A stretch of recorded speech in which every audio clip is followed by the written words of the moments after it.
On page 5 of the bill, the committee substitutes, Senator Perry, beginning on line 22, you talk about withholding funding not only for entities that violate this chapter, but also entities under their jurisdiction. How would those entities be identified? So I'll use the example, if a city council has a policy that violates SB 4, the police being under the city council would be subject to that because it was a governing policy that put them in that place.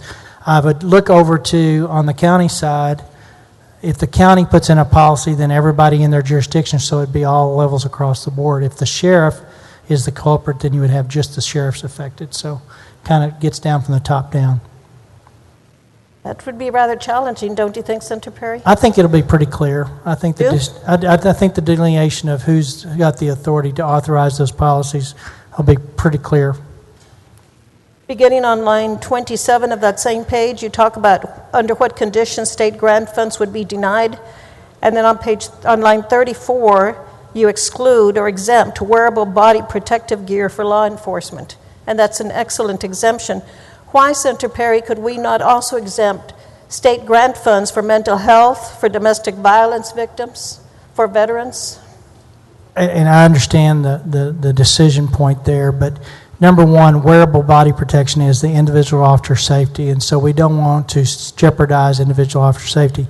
Those other funds that you speak to, and I don't want to qualify this, the state didn't withhold the funds. The jurisdiction that chose to go down this path are the reason the funds are being held. So we didn't want to not protect our individual officers, so that's why the wearable body protection is exempted. But on the other hand, all those other state funds, and I would be a betting man, the federal funds that are currently up for grabs across this country, they're going to be pulled not because of the federal or the state action, but because of the action by the jurisdiction that caused that funding to be pulled.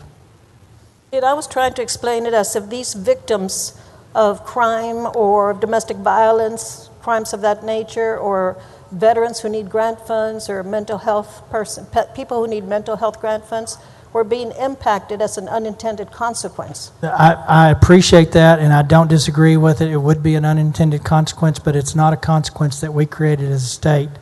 Those jurisdictions must decide on the front end if their decision point is worth the consequences.